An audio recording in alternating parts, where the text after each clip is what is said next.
दोस्तों आप इस पिक्चर में जो टांगे देख रहे हैं वो साइकिलिंग रेस के वर्ल्ड चैंपियन जेनिस ब्रैजकोविक की है, जो कि रेस कंप्लीट होने के बाद क्लिक की गई थी। आप इस पिक्चर को देखने के बाद खुद अंदाजा लगा सकते हैं कि चैंपियन बनने के लिए खिलाड़ी को किस हद तक गुजरना पड़ता है।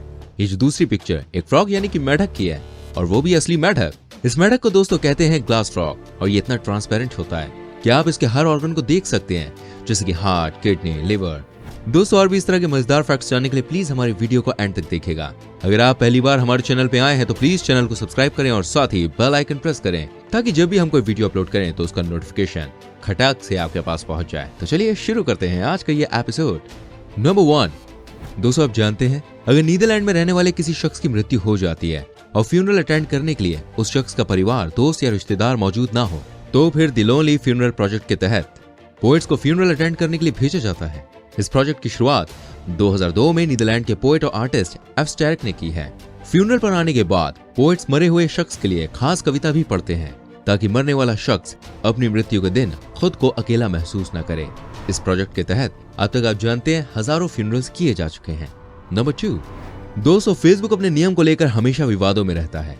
कहने के लिए तो हमेशा कहते रहते हैं कि उनकी कंपनी प्लेटफॉर्म को क्लीन रखने के लिए हर संभव कोशिश करती है, लेकिन हकीकत इससे काफी अलग है। 2017 में बीबीसी ने फेसबुक पर मौजूद चाइल्ड अब्यूज यानी कि चाइल्ड पोर्नोग्राफी की 100 तस्वीरों की शिकायत फेसबुक से की और इसको हटाने की गुजारिश की, लेकिन फेसबुक ने इन 100 तस्वीरों में से मात्र 18 तस्वीरों को ही अपने प्लेटफॉर्म से हटाया।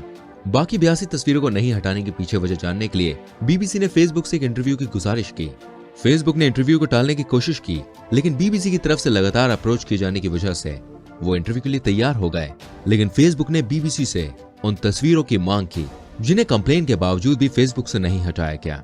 बीबीसी ने उन सभी तस्वीरों को फेसबुक के साथ शेयर कर दिया। इसके बाद फेसबुक ने नीच हरकत करते हुए बीबीसी की कंप्लेन पुलिस से कर दी, क्योंकि दुनिया में चाइल्ड अब्यूज यानी कि चाइल्ड पोर्नोग्राफी की तस्वीरें किसी के साथ भी शेयर करना गैर कानूनी है। इसी कानून का फायदा उठाते हुए फेसबुक ने बीबीसी को कानूनी लड़ाई में उलझा दिया। नंबर 3। दोस्तों मॉडर्न होती दुनिया में लगभग सब कुछ किराए के लिए उपलब्ध है, और अब इसी कड़ी में एक देश का नाम भी जुड़ चुका है। जी हाँ, आप एक देश को भी किराए पर ले सकते हैं। इस देश को किराए पर लेने पर सबसे पहले आपको लिechtenstein की सिंबॉलिक की दी जाएगी। उसके बाद एक राजा की तरह आपकी खातिरदारी की जाएगी। देश को किराए पर लेने के बाद आप एक रात के लिए स्ट्रीट्स का नाम और देश की करेंसी बदल सकते हैं। तो फिर क्या इरादा है, आप इस देश को किराए पर लेंगे या नहीं? कमेंट करें और जाने का और बेहतरीन फैक्ट। नंबर 4। दोस्तों अगर आपका सामना कभी किसी खूंखार शिकारी जानवर से हो जाए तो आप क्या करेंगे? वेल आप अपनी जान बचाने के लिए कुछ भी कर सकते हैं, लेकिन वो तो हरगिज नहीं करेंगे जो नॉर्वे के इस लड़के ने किया था। आप जानते हैं क्या किया इसने? वो इसके कारनामे का अंजाम जानने के बाद आप जरूर उसे आजमाएंगे। 2011 में नॉर्वे में रहने वाला 13 साल का लड़का, जिसका नाम वॉल्टर एक्रेम था, ये लड़का स्कूल से लौट रहा था, तभी 4 भेड़ियों ने इसको घेर लिया। भेड़ियों से घिर जाने के बाद उसे डर तो लगा, लेकिन उसने डर पर काबू पाते हुए इस सिचुएशन से लड़ने का फैसला किया। उसे पता नहीं क्या सूझी, उसने अपने कानों से हेडफोन निकाला और क्रीड रॉक बैंड के गाने ओवरकम फुल साउंड में बजाने लगा। दिलचस्प बात यह है कि गाने सुनकर भेड़िए दूर चले गए। अब ऐसा क्यों हुआ, इसकी वजह तो भाई भेड़िए ही बता सकते हैं। नंबर 5। दोस्तों कुछ लोग वेदर फोरकास्ट को ऑलमोस्ट एक्यूरेट मान लेते हैं। इजराइल की रहने वाली एक महिला भी वेदर फोरकास्ट को मानते हुए घर से बाहर निकल गई। मौसम पूर्वानुमान में बताया गया कि आज का मौसम साफ रहेगा और बारिश की कोई संभावना नहीं है, लेकिन जब ये महिला बाहर गई बॉस, तभी अचानक ही आंधी और तूफान के साथ बारिश शुरू हो गई। बारिश में भीगने के कारण महिला को बुखार आ गया और उसने अपनी जॉब से 4 दिन के लिए छुट्टी ली। उसे अपने इलाज के लिए पैसे भी खर्च करने पड़े। ये महिला मौसम पूर्व अनुमान बताने वाले वेदरमैन पर इतना गुस्सा हुई, आप जानते हैं, उसके खिलाफ कोर्ट में केस करके $1000 हर्जाने की मांग कर डाली। आपको जानकर हैरानी होगी, यह महिला कोर्ट केस जीतने में कामयाब रही और वेदरमैन ने महिला से माफी भी मांगी। Number 6। Beechcraft bonanza. 261 seater aircraft है जिसे 1947 में बीच एयरक्राफ्ट कॉर्पोरेशन द्वारा इंट्रोड्यूस किया गया था। इस एयरक्राफ्ट का प्रोडक्शन अभी भी जारी है। आपको बता दूं, इस एयरक्राफ्ट को डॉक्टर किलर के नाम से भी जाना जाता है, और इसकी वजह यह है कि बड़ी संख्या में अमीर लोग इस एयरक्राफ्ट को अपने शौक के तौर पर उड़ाते हैं, जिसमें से कई लोग प्लेन क्रैश का शिकार भी हो चुके हैं।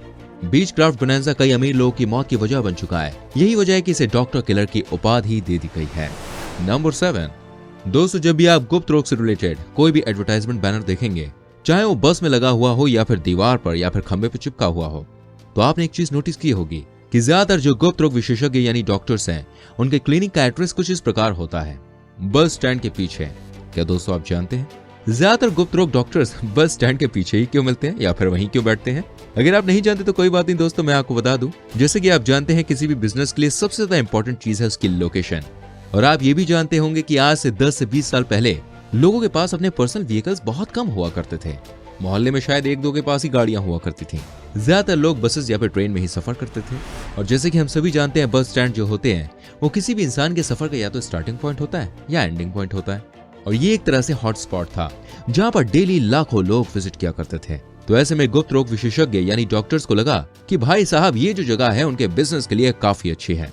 तो ऐसे गुप्त रोग डॉक्टर्स ने अपना क्लिनिक बस स्टैंड के आसपास खोल लिया। इससे एक फायदा ये हुआ कि लोगों को बस से उतरने के बाद ही इनसे सीधे मिलने का मौका मिल गया और कहीं दूर नहीं जाना पड़ता था। बड़ी आसानी से लोग क्लिनिक तक पहुंच जाया करते थे। और दूसरा कारण ये था कि ये नहीं चाहते थे इनके ग्राहक को कोई भी फालतू पैसे देने पड़े इनके क्लिनिक तक पहुंचने के लिए, जैसे कि रिक्शा और टेम्पो का किराया। 200 लोकेशन काफी अच्छी थी तो इन्होंने इसे ही अपना मार्केटिंग टूल बना लिया और इसको प्रमोट करने लगे। नंबर 8, दोस्तों क्या आप जानते हैं दुनिया का कौन सा देश समंदर से सबसे ज्यादा दूर है? नहीं जानते? तो चलिए मैं आपको बताता हूँ। दोस्तों सेंट्रल एशिया में स्थित किर्गिस्तान समंदर से सबसे ज्यादा दूरी वाला देश है। इस देश से समंदर की दूरी 1620 मील है। ये देश चारों ओर से ऊंचे ऊंचे पहाड़ों से घिरा हुआ है। समंदर से दूरी होने के बावजूद इस देश की खूबसूरती कमाल की है। नंबर 9, दोस्तों एक जर्नल में छपी साइंटिफिक लिटरेचर के अनुसार हम बच्चों को उसकी क्यूटनेस के अकॉर्डिंग ही ट्रीट करते हैं। जो बच्चे ज्यादा क्यूट होते हैं उन्हें इग्नोर करना हमारे लिए मुश्किल होता है। ऐसे बच्चे पर हम बेइंतहा प्यार लुटाते हैं, लेकिन जो बच्चा कम क्यूट होता है उसे हम इजीली इग्नोर कर देते हैं और उनके प्रति हमारा बिहेवियर भी अलग होता है। बेसिकली हम बच्चों की क्यूटनेस के अकॉर्डिंग उससे भेदभाव करते हैं, जो कि पूरी तरह से गलत बात है। उम्मीद करते हैं आज की वीडियो आपको अच्छी लगी होगी। इनमें से कौन सा फैक्ट आपको कमाल का लगा प्लीज कमेंट करके जरूर बताएं। वीडियो को लाइक करें, शेयर करें। ऐसी और वीडियोस को देखने के लिए चैनल को सब्सक्राइब करके बेल आइकन प्रेस करें ताकि आपसे कोई भी वीडियो मिस ना हो। मिलता हूं अगली वीडियो में। Till then bye bye, take care everyone.